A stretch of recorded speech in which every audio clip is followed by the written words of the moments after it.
வணக்கம். புதுவை மற்றும் அதனை சுற்றியுள்ள பகுதிகளில் நடைபெற்ற பல்வேறு நிகழ்வுகளை பிரதிபலிக்கும் கமலா தொலைக்காட்சியின் செய்திகளுக்காக பிரபாவதி. விரிவான செய்திகளை காண்பதற்கு முன் தலைப்புச் செய்தியை பார்க்கலாம். புதுச்சேரி விடுதலை நாள் கொண்டாட்டம். காங்கிரஸ் திமுக உறுப்பினர்கள் புறக்கணிப்பு. புதுச்சேரிக்குள் இந்தி வாக்காளர்களை திணிக்க கூடாது என வலியுறுத்தல். தமிழ் தேசிய பேரியக்கம் சார்பில் கண்டன ஆர்ப்பாட்டம். வீடு புகுத்து சிறுமியை பாலியல் பலாத்காரம் செய்த வழக்கு. பேண்ட் மாஸ்டருக்கு 3 ஆண்டு சிறை தண்டனை. இனி விரிவான செய்திகள்.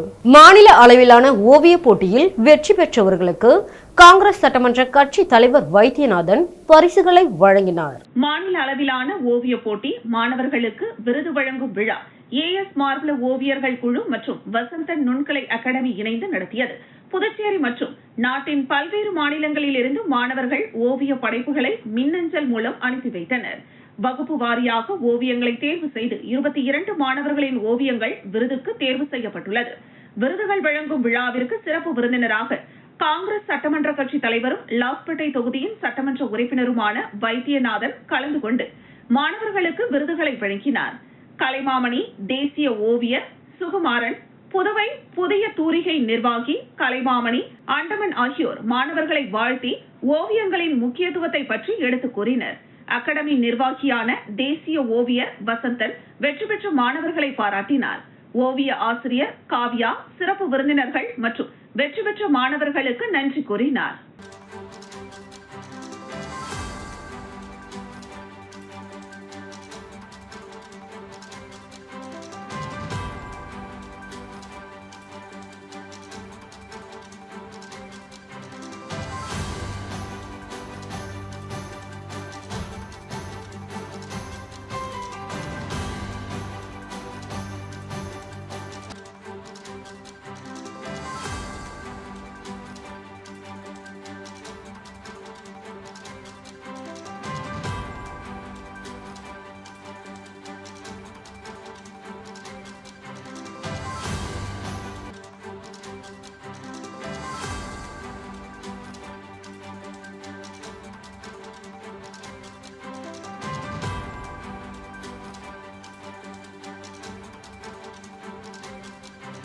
புதுச்சேரி விடுதலை நாளையொட்டி முதலமைச்சர் ரங்கசாமி தேசிய கொடியை ஏற்றி வைத்து காவல்துறையினரின் அணிவகுப்பு மரியாதையை ஏற்றுக்கொண்டார். இந்த விழாவில் திமுக காங்கிரஸ் சட்டமன்ற உறுப்பினர்கள் புறக்கணித்தனர். பிரெஞ்சு ஆதிக்கத்தின் கீழ் இருந்த புதுவைக்கு கடந்த 1954ஆம் ஆண்டு நவம்பர் 1ஆம் தேதி விடுதலை கிடைத்தது. இந்த நாளை புதுவையின் விடுதலை நாள் விழாவாக அரசு கொண்டாடி வருகிறது. புதுவை கடற்கரை சாலையில் தேசிய கொடியுடன் மேடை அமைக்கப்பட்டிருந்தது. காலை 8:44 மணியளவில் முதலமைச்சர் ரங்கசாமி காரில் கடற்கரை சாலைக்கு வந்தார். அங்கு அமைக்கப்பட்டிருந்த கொடி கம்பத்தில் தேசிய கொடியை ஏற்றினார். தேசிய கீதம் இசைக்கப்பட்டது. இதையடுத்து காவல்துறையினரின் அணிவகுப்பு மரியாதையை முதலமைச்சர் ரங்கசாமி பார்வையிட்டார். பின்னர் மேடை திரும்பிய அவர் விடுதலை நாள் விழா உரையாற்றினார். தொடர்ந்து காவல்துறையின் பல்வேறு பிரிவுகள், தேசிய மாணவர் படை, அரசு, தனியார் பள்ளி மாணவர்களின் அணிவகுப்பு நடைபெற்றது. அவர்களின் அணிவகுப்பு மரியாதையை முதலமைச்சர் ரங்கசாமி ஏற்றுக்கொண்டார். பின்னர் ஜவஹர் சிறுவர் இல்ல மாணவர்கள், காந்தாரா கலைக்குழு, மாமல்லன் வீர விளையாட்டுக் கழகம், நடனப்பள்ளி மற்றும் சத்ரியா அகாடமி மாணவர்களின் கலை நிகழ்ச்சிகள், வீர விளையாட்டுகள் நடைபெற்றது. தொடர்ந்து தேசிய கீதம் இசைக்கப்பட்டு விழா நிறைவு பெற்றது. விழாவில் சபாநாயகர் செல்வம், துணை சபாநாயகர் ராஜவேலு, சட்டமன்ற உறுப்பினர்கள் ஆறுமுகம், லட்சுமிகாந்தன், பாஸ்கர், செல்வம், தீபாய்ந்தான், KSP ரமேஷ், சாய் சரவணகுமார், சிவசங்கரன், தலைமை செயலர் சரத் சௌஹான், DGP ஷாலினி சிங் மற்றும் அரசு அதிகாரிகள் பலர் பங்கேற்றனர். திமுக காங்கிரஸ் சட்டமன்ற உறுப்பினர்கள் பங்கேற்கவில்லை.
ஹிந்தி வாக்காளர்களை புதுச்சேரிக்கு திணிக்காதே, புதுச்சேரியை ஹிந்தி மாநிலமாக மாற்றாதே என வலியுறுத்தி தமிழ் தேசிய பேரியக்கம் சார்பில் கண்டன ஆர்ப்பாட்டம் நடைபெற்றது. இந்திய தேர்தல் ஆணையமே வெளிமாநில வாக்காளரை திணிக்காதே, புதுச்சேரியில் ஹிந்திக்காரர்களுக்கு வாக்காளர் அட்டை வழங்காதே, சிறப்பு தீவிர வாக்காளர் சீராய்வு திட்டத்தை நிறுத்து என பல்வேறு கோரிக்கைகளை வலியுறுத்தி புதுச்சேரியில் ராஜா திரையரங்கம் அருகில் தமிழ் தேசிய பேரியக்கம் சார்பில் கண்டன ஆர்ப்பாட்டம் நடைபெற்றது. தமிழ் தேசிய பேரியக்க புதுச்சேரி செயலாளர் வேல்சாமி தலைமையில் நடைபெற்ற கண்டன ஆர்ப்பாட்டத்திற்கு வடக்கு கிளை செயலாளர் சத்தியமூர்த்தி, தோ ரவி, செயலாளர் முருகன், பாகூர் கிளை செயலாளர் அன்பு நிலவன், சூர்யா ஆகியோர் முன்னிலை வகித்தனர். நாம் தமிழர் கட்சி புதுச்சேரி மாநில தலைவர் ஞானப்பிரகாசம், தமிழர் கழகம் புதுச்சேரி செயலாளர் அழகர், மக்கள் வாழ்வுரிமை இயக்கம் வெங்கடேசன், புரட்சியாளர் அம்பேத்கர் தொண்டர்படை செயலாளர் பாவாடை ராயன், நாம் தமிழர் கட்சி ரமேசு, புதுவை தமிழ் எழுத்தாளர் கழக செயலாளர் ஐயா, புதுவை தமிழ் நெஞ்சன், புதுச்சேரி படைப்பாளர் இயக்க நிறுவனர் ஆறு செல்வம், புதுச்சேரி தமிழ் சிறகம் செயலாளர் சுகுமாரன், தெய்வ தமிழ் பேரவை ராசாராம், ஐவேலி கிளை செயலாளர் தோழர் குமார் ஆகியோர் பங்கேற்று கண்டன முழக்கங்களை எழுப்பினர். வீர வணக்கம், வீர வணக்கம், வீர வணக்கம், வீர வணக்கம். புதுச்சேரி விடுதலைக்காக போராடிய ஈகர்களுக்கு உடனே நிறுத்து, உடனே நிறுத்து, உடனே நிறுத்து. வழங்காதே, வழங்காதே, வழங்காதே, வழங்காதே. வெளி மாநில வாக்காளருக்கு, வெளி மாநில வாக்காளருக்கு புதுச்சேரி என்ற பெயரில் வழக்கமாக நடக்கின்ற வாக்காளரை நீக்குவது, வாக்காளரை சேர்த்துவது போன்ற பணி அல்ல.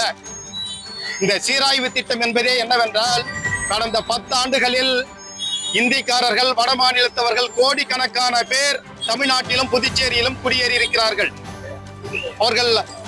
அவர்களுக்கு புதுச்சேரியிலும் தமிழ்நாட்டிலும் வாக்குரிமை கொடுக்கின்ற இந்த கணக்கு, இதை வெளிச்சமாக தெரிய வேண்டும் என்றால், பீகாரிலே 42 லட்சம் பேர் வாக்காளராக நீக்கியிருக்கிறார்கள். அவர்கள் எல்லாம் இறந்தவர்கள் அல்ல, அதெல்லாம் போலி வாக்காளர் அல்ல. அவர்கள் பீகாரில் இருந்தே வேலைக்காக தமிழ்நாடு, புதுச்சேரி போன்ற மாநிலங்களுக்கு குடிபெயர்ந்தவர்கள். அந்த குடிபெயர்ந்தவர்கள் அங்கு இல்லை, பீகாரிலே இல்லை. அவர்கள் எந்த மாநிலங்களில் இருக்கிறார்களோ, தமிழ்நாட்டில் இருந்தால் தமிழ்நாட்டில் அவர்களுக்கு வாக்களிக்கும் உரிமை, வாக்காளர் உரிமை வழங்குவது, புதுச்சேரியில் இருந்தால் வாக்காளர் அட்டை வழங்கி இங்கேயே வாக்களிக்கின்ற உரிமை வழங்குவதுதான் அந்த நோக்கம்தான் இந்த சீராய்வு திட்டத்தினுடைய நோக்கம். புதுச்சேரி மாநிலம் விடுதலை நாளை முன்னிட்டு நெட்டப்பாக்கம் தொகுதிக்குட்பட்ட சிவன் கோவில் அருகில் பிரம்மாண்ட கம்பத்தில் துணை சபாநாயகர் ராஜவேலு தேசிய கொடியேற்றி இனிப்புகளை வழங்கினார். புதுச்சேரி விடுதலை திருநாள் புதுச்சேரி மாநிலம் முழுவதும் சிறப்பாக கொண்டாடப்பட்டது. இந்த நிலையில் நெட்டப்பாக்கம் சிவன் கோவில் அருகில் மகாத்மா காந்தி சிலை மற்றும் தியாகி முத்துக்குமாரப்ப ரெட்டியார் சிலைக்கு மாலை அணிவித்து சட்டப்பேரவை துணைத் தலைவர் ராஜவேலு மரியாதை செலுத்தினார். அதன்பின் சிவன் கோவில் வளாகத்தில் அமைந்துள்ள 75 அடி உயர கம்பத்தில் சட்டப்பேரவை துணைத் தலைவர் ராஜவேலு தேசிய கொடியை ஏற்றி கொடி மரியாதையை செலுத்தினார். பின்னர் பள்ளி மாணவ மாணவிகளுக்கும் பொதுமக்களுக்கும் இனிப்புகள் வழங்கப்பட்டது. அதனைத் தொடர்ந்து நெட்டப்பாக்கம் கொம்யூன் பஞ்சாயத்து அலுவலகத்தில் விடுதலை விழா கொண்டாடப்பட்டது. இதில் நெட்டப்பாக்கம் கொம்யூன் பஞ்சாயத்து ஆணையர் ரமேஷ் தேசிய கொடியினை ஏற்றி வைத்து மரியாதை செலுத்தி பின்னர் மாணவர்கள் மற்றும் பொதுமக்கள் மற்றும் சக ஊழியர்களுக்கு இனிப்புகளை வழங்கினார்.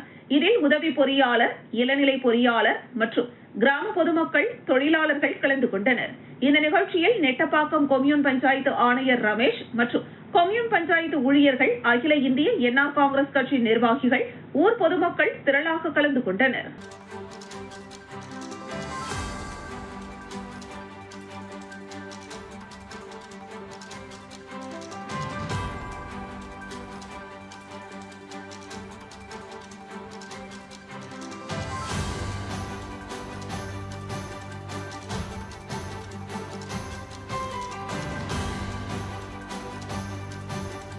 புதுச்சேரியில் வீடு புகுந்து சிறுமியை பாலியல் பலாத்காரம் செய்த பேண்ட் மாஸ்டருக்கு 3 ஆண்டு சிறை தண்டனை விதித்து போக்சோ நீதிமன்றம் பரபரப்பு தீர்ப்பு வழங்கியுள்ளது. புதுச்சேரி சாரம் சக்தி நகர் முதல் குறுக்கு தெருவை சேர்ந்தவர் 34 வயதான ரமேஷ் என்கிற ரமேஷ்குமார். பேண்ட் மாஸ்டரான இவர் கடந்த 2023ஆம் ஆண்டு மார்ச் மாதம் வீடு புகுந்து தனிமையில் இருந்த 15 வயது சிறுமிக்கு பாலியல் தொல்லை கொடுத்து கொலை மிரட்டல் விடுத்தார். இதுகுறித்த புகாரின் அடிப்படையில் ரமேஷை கைது செய்த உருளையன்பேட்டை காவல்துறையினர் அவர் மீது போக்சோ விரைவு நீதிமன்றத்தில் வழக்கு தொடர்ந்தனர். இவ்வழக்கில் அரசு தரப்பில் வழக்கறிஞர் பச்சையப்பன் ஆஜரானார். வழக்கை விசாரித்த நீதிபதி சுமதி வழங்கிய தீர்ப்பில் சிறுமிக்கு பாலியல் தொல்லை கொடுத்த பேங்க் மாஸ்டர் ரமேஷ் என்கிற ரமேஷ்குமாருக்கு 3 ஆண்டுகள் கடுங்காவல் தண்டனை மற்றும் 21,000 ரூபாய் அபராதம் விதித்து தீர்ப்பளித்தார்.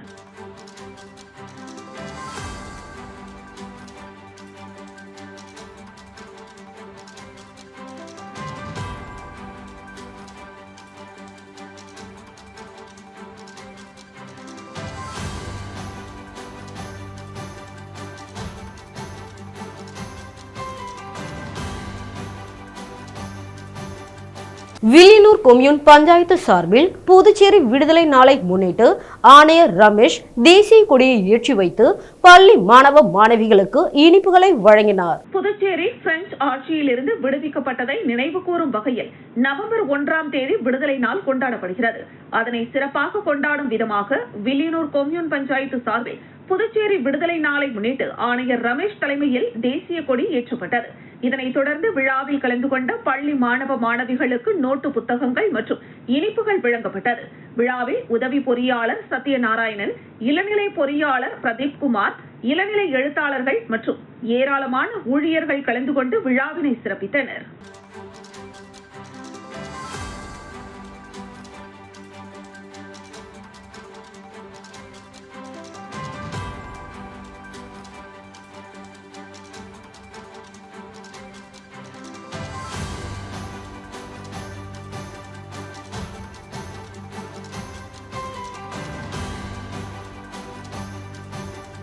புதுச்சேரி கோஃப்ரி தனியார் சைக்கிள் நிறுவனம் பொதுமக்களிடம் இருந்து 60 கோடி ரூபாய் மோசடி செய்த வழக்கில் கைது செய்யப்பட்ட பெண்ணிடம் இருந்து கார் மற்றும் நகை உள்ளிட்ட 35 லட்சம் ரூபாய் மதிப்பிலான பொருட்களை சிபிசிஐடி காவல்துறையினர் பறிமுதல் செய்துள்ளனர். புதுச்சேரி சாரம் பகுதியில் இயங்கி வந்த கோஃப்ரி சைக்கிள் நிறுவனம் சுற்றுலா சைக்கிள் என்ற திட்டத்தின் மூலம் பொதுமக்களிடம் முதலீடு பெற்று மோசடி செய்து வருவதாக புகார்கள் வந்ததை தொடர்ந்து கடந்த ஏப்ரல் மாதம் சைபர் கிரைம் காவல்துறையினர் அதிரடியாக கோஃப்ரி சைக்கிள் நிறுவனத்தில் சோதனை நடத்தி கணக்கில் வராத 2.45 கோடி ரூபாய் பணம் மற்றும் ஆவணங்களை பறிமுதல் செய்தனர். தொடர்ந்து அமலாக்கத்துறை நடத்திய சோதனையில் புதுச்சேரியில் மட்டும் 60 கோடி ரூபாய்க்கு மேல் பொதுமக்களிடம் மோசடி செய்ததும் 13 வங்கி கணக்குகளில் 20 கோடி ரூபாய் வைத்திருப்பதை கண்டுபிடித்து அந்த வங்கி கணக்குகளை முடக்கினர். இது தொடர்பாக சைபர் கிரைம் காவல்துறையினர் வழக்கு பதிவு செய்து சைக்கிள் நிறுவனத்தின் உரிமையாளரான கேரளாவை சேர்ந்த நிஷாந்த் அகமதுவை கடந்த செப்டம்பர் மாதம் கைது செய்து சிறையில் அடைத்தனர். இந்த நிலையில் கோஃப்ரி சைக்கிள் நிறுவன வழக்கில் இணைய வழி குற்றங்கள் இல்லாததாலும் பெரும் தொகை மோசடி நடந்திருப்பதால் இவ்வழக்கை சிபிசிஐடி பிரிவிற்கு மாற்றம் செய்து டிஜிபி ஷாலினி சிங் உத்தரவிட்டார். அதன் அடிப்படையில் ஆய்வாளர் பாபுஜி தலைமையிலான காவல்துறையினர் சிறையில் அடைக்கப்பட்ட நிஷாந்த் அகமதுவை நீதிமன்ற அனுமதி பெற்று காவலில் எடுத்து விசாரித்தனர்.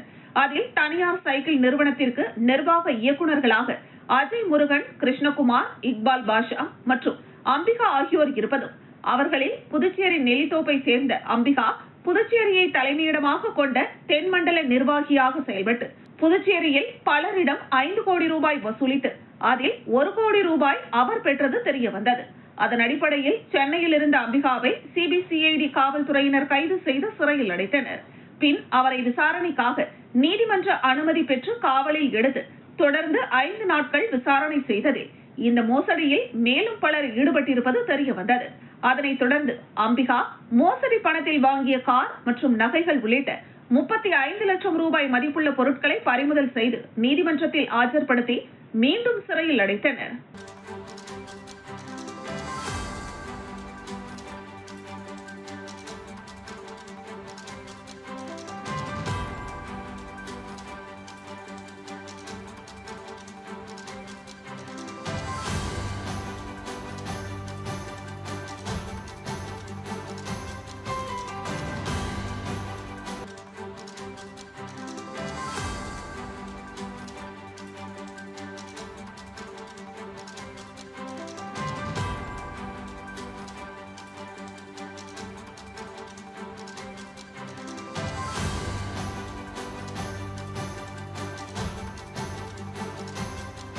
பாராளுமன்ற மாநிலங்களவை உறுப்பினர் செல்வ கணபதி ஏழை எளிய மக்களுக்கு நலத்திட்ட உதவிகளை வழங்கினார். புதுச்சேரி விடுதலை நாள் கொண்டாட்டமாக புதுவை பாராளுமன்ற மாநிலங்களவை உறுப்பினர் செல்வ கணபதி நலத்திட்ட உதவிகள் வழங்கும் விழா புதுச்சேரி பாராளுமன்ற மாநிலங்களவை உறுப்பினர் அலுவலகத்தில் நடைபெற்றது.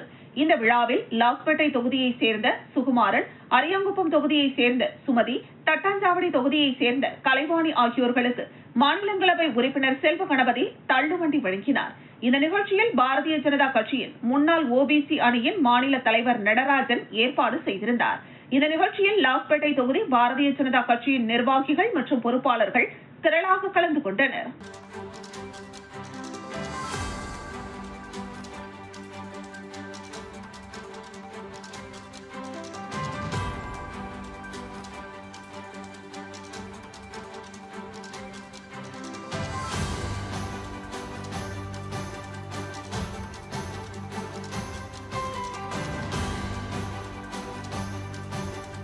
சிபிசிஐடி காவல்துறை அதிகாரிகளால் வழக்கு பதிவு செய்யப்பட்டு கைது செய்யப்பட்ட அரசு துறை உயர் அதிகாரியின் மீதான விசாரணையை துரிதமாக நடத்திட வேண்டும் என இந்திய கம்யூனிஸ்ட் கட்சி கூட்டத்தில் தீர்மானம் நிறைவேற்றப்பட்டது. இந்திய கம்யூனிஸ்ட் கட்சியின் புதுச்சேரி மாநில குழு கூட்டம் மூலக்குளம் தனியார் ஹாலில் நடைபெற்றது. புதுச்சேரி விடுதலை நாளையொட்டி தேசிய கொடியினை கட்சியின் கட்டுப்பாட்டு குழு தலைவர் வழக்கறிஞர் தோழர் RS ஜீவானந்தம் ஏற்றி வைத்தார். கட்சியின் கொடியினை இந்திய கம்யூனிஸ்ட் கட்சியின் நிர்வாக குழு உறுப்பினர் முன்னாள் சட்டமன்ற உறுப்பினர் தோழர் நாரா கலைநாதன் ஏற்றி வைத்தார். மாநில செயலாளர் சலீம் நடைபெற்ற வேலை அறிக்கை 24வது மாநாட்டில் தேர்வு செய்யப்பட்ட மாநில குழு நிர்வாக உறுப்பினர்களுக்கான வேலை பொறுப்புகள் எதிர்கால அரசியல் நிலை குறித்து பேசினார். இக்கூட்டத்தில் தேசிய குழு உறுப்பினர் தினேஷ் பொன்னையா, மாநில பொருளாளர் வ சுப்பையா, நிர்வாக குழு உறுப்பினர்கள் சேது செல்வம், அந்தோணி, எழிலன், மாநில குழு உறுப்பினர்கள் வழக்கறிஞர் கோவிந்தசாமி, முருகன், ஹேமலதா, சரளா, மோதிலால், ஆறுமுகம், கண்ணன், தேவசகாயம், பாலகிருஷ்ணன் உட்பட பலர் கலந்து கொண்டனர்.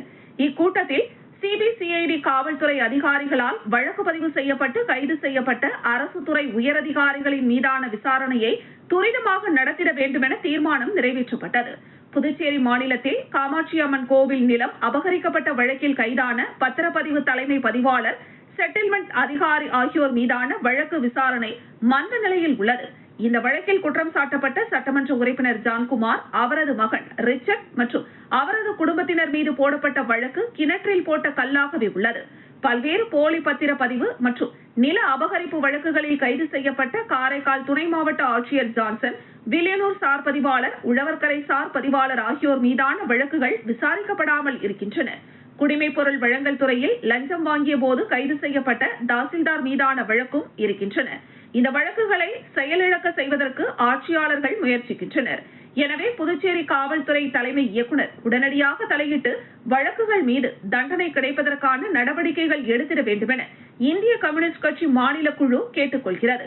புதுச்சேரி காவல்துறையின் சைபர் குற்றப்பிரிவு பதிவான வழக்குகளில் இதுவரை யாருக்கும் தண்டனை கிடைக்கவில்லை. சைபர் குற்ற மோசடியில் பொதுமக்கள் பல கோடி ரூபாயினை இழக்கின்றனர். இந்த நிலையில் சைபர் குற்றப்பிரிவில் பணியாற்றிய ஆய்வாளர் கீர்த்திவர்மன் சைபர் குற்றத்தில் ஈடுபட்ட சைக்கிள் நிறுவன வழக்கில் 55 லட்சம் ரூபாய் லஞ்சம் பெற்ற நிலையில் சஸ்பெண்ட் செய்யப்பட்டிருப்பது வேலியே பயிரை மேய்ந்த கதையாக உள்ளது. இந்த வழக்கில் ஆய்வாளருக்கு பின்னால் காவல்துறையின் உயர் அதிகாரிகள் இருப்பதாக சொல்லப்படுகிறது. ஆய்வாளர் கீர்த்திவர்மன் மற்றும் அவருக்கு பின்னால் உள்ள அதிகாரிகளை பணி நீக்கம் செய்திட வேண்டும். சைபர் குற்றப்பிரிவில் பணியில் உள்ள அனைத்து காவலர்களையும் இடமாற்றம் செய்திட நடவடிக்கை எடுக்க வேண்டும். புதுச்சேரியில் உயர்த்திய மின் கட்டணத்தை திரும்ப பெற்றிடவும் ப்ரீபெய்ட் மின்மீட்டர் திட்டத்தை கைவிட வேண்டும். புதுச்சேரி அரசு கடந்த ஆண்டு மின்துறையில் ப்ரீபெய்ட் மின்மீட்டர் திட்டத்தை அமுலாக்கிடவும் மின் கட்டணத்தை உயர்த்திடவும் எடுக்கப்பட்ட நடவடிக்கைகளுக்கு எதிரான மக்களின் கோப ஆவேசத்தினையும் அரசியல் கட்சிகளின் மாநிலம் தழுவிய முழு அடைப்பு போராட்டத்தினையும் தொடர்ந்து மாநில அரசும் மின்துறை அமைச்சரும் மக்கள் பாதிக்கும் மின்கட்டண உயர்வையும் ப்ரீபெய்ட் மீட்டர் திட்டத்தினையும் செயல்படுத்திட வேண்டும் எனவும், மின்கட்டண உயர்வு ஒழுங்குமுறை ஆணையம் செயல்படுத்துவதால் அதற்கான மானியத்தை அரசு ஏற்கும் எனவும், 200 யூனிட் வரையில் வீட்டு உபயோகத்திற்கான கட்டண சலுகை வழங்கப்படும் எனவும் அறிவித்தார். அறிவிப்பு இன்று வரையில் ஏட்டளவில் மட்டுமே உள்ளது. இந்த நிலையில் நேற்றைய தினம் மின்துறை கட்டணத்தை யூனிட்டிற்கு 20 பைசா உயர்த்தியுள்ளது. ஏற்கனவே சாதாரண மக்கள் மின்கட்டண உயர்வால் பாதிக்கப்பட்டுள்ள நிலையில் இந்த மின்கட்டண உயர்வு அனைத்து தரப்பு மக்களையும் மிகுந்த பாதிப்பிற்குள்ளாக்கும் நிலை உள்ளது. இந்த கட்டண உயர்வை அரசு ஏற்கும் என மின்துறை அமைச்சர் கூறுவது மக்களை ஏமாற்றும் செயலாகும். மேலும் ப்ரீபெய்ட் மின்மீட்டர் திட்டத்தினை மக்களுக்கு தெரியாமல் மறைமுகமாக மணக்குள விநாயகர் கோவிலில் பொருத்தி அமல்படுத்தி உள்ளனர். மாநில மக்களுக்கு அளித்த வாக்குறுதியை மறந்து மின் கட்டணம் உயர்த்துவதாகவும் ப்ரீபெய்ட் மின்மீட்டர் திட்டத்தை செயல்படுத்துவதையும் கைவிட வேண்டும் என இந்திய கம்யூனிஸ்ட் கட்சி மாநில குழு கேட்டுக் கொள்கிறது. ஜவுளி பூங்கா அமைத்திட வேண்டும். புதுச்சேரியில் உள்ள 3 பஞ்சாலைகளை புனரமைத்து ஜவுளி பூங்கா அமைத்திட வேண்டும் என இந்திய கம்யூனிஸ்ட் கட்சி பல ஆண்டு காலமாக கோரிக்கை வைத்து போராடி வருகிறது. ஆளுநராக கைலாஷ்நாதன் பொறுப்பேற்ற பின்னால் கட்சியின் சார்பில் நேரில் சந்தித்து மனு அளித்து பேசியதன் விளைவாக கடந்த சட்டமன்ற கூட்டத்தொடரில் கவர்னர் உரையில் ஜவுளி பூங்கா அமைக்கப்படும் என்று அறிவிப்பு வெளிவந்தது. அறிவிப்பு இன்று வரையில் அறிவிப்பாக மட்டுமே உள்ளது. செயல் வடிவம் கொடுத்திட வேண்டும் என இந்திய கம்யூனிஸ்ட் கட்சி மாநில குழு கேட்டுக் கொள்கிறது. புதுச்சேரி முத்தியால்பேட்டை மேல்மருவத்தூர் சுயம்பு அருள்மிகு ஆதிபராசக்தி சித்தர் சக்தி பீடத்தின் 16வது ஆண்டு நிறைவு விழா மிக சிறப்பாக நடைபெற்றது. புதுச்சேரி முத்தியால்பேட்டையில் உள்ள மேல்மருவத்தூர் சுயம்பு அருள்மிகு ஆதிபராசக்தி சித்தர் சக்தி பீடத்தில் 16வது ஆண்டு நிறைவு விழா நடைபெற்றது. ஆன்மீக குரு அருள் திரு அம்மா அவர்களின் குரு அருள் துணையோடு மேல்மருவத்தூர் சுயம்பு அருள்மிகு ஆதிபராசக்தி சக்தி பீடத்தில் சக்தி கொடியேற்றுதலும் அதனைத் தொடர்ந்து கலச விளக்கு வேள்வி பூஜையும் நடைபெற்றது. தொடர்ந்து அன்னதானம் மற்றும் சமுதாய பணியும் நடைபெற்றது. இவ்விழாவை புதுச்சேரி மாநில மேல்மருவத்தூர் ஆதிபராசக்தி ஆன்மீக இயக்க தலைவர் சக்தி முருகானந்தம் துவக்கி வைத்தார். தொடர்ந்து சுவாமிக்கு மகா தீபாராதனை காண்பிக்கப்பட்டது. இந்த விழாவில் ஆன்மீக அன்பர்கள், பக்தர்கள், செவ்வாடை தொண்டர்கள், பொதுமக்கள் பலர் கலந்து கொண்டு அன்னையின் திருவருள் மற்றும் அடிகளாரின் அருளையும் பெற்றனர். இந்த விழாவில் திரளான பக்தர்களும் கலந்து கொண்டு வழிபட்டனர். ஒலக்கூர் ஒன்றியத்திற்குட்பட்ட ஏவலூர் ஊராட்சியில் கிராம சபா கூட்டத்தில் பேருந்து வசதி செய்து தர கோரி தீர்மானம் நிறைவேற்றப்பட்டது. விழுப்புரம் மாவட்டம் ஒலக்கூர் ஒன்றியத்திற்குட்பட்ட ஏவலூர் ஊராட்சியில் கிராம சபா கூட்டம் ஊராட்சி மன்ற தலைவர் தயாளன் தலைமையில் நடைபெற்றது. இதில் ஊராட்சி மன்ற துணைத் தலைவர் ஜஸ்டின் ராணி, ஊராட்சி செயலாளர் ராமச்சந்திரன் ஆகியோர் முன்னிலை வகித்தனர். இக்கூட்டத்திற்கு சிறப்பு அழைப்பாளராக ஒலக்கூர் ஒன்றிய குழு துணை பெருந்தலைவர் ராஜாராம் கலந்து கொண்டு சிறப்புரையாற்றினார்.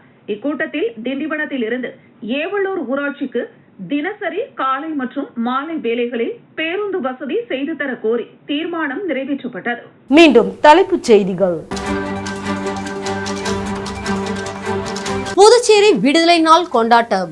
காங்கிரஸ் திமுக உறுப்பினர்கள் புறக்கணிப்பு. புதுச்சேரிக்குள் இந்தி வாக்காளர்களை திணிக்க கூடாது என வலியுறுத்தல். தமிழ் தேசிய பேரியக்கம் சார்பில் கண்டன ஆர்ப்பாட்டம்.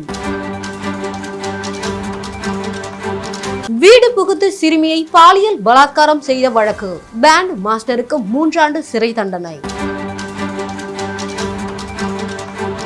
இத்துடன் செய்திகள் நிறைவடைகிறது. செய்திகளை உடனுக்குடன் தெரிந்து கொள்ள கமலா தொலைக்காட்சி சமூக வலைதளத்தை பின்பற்றவும். நன்றி, வணக்கம்.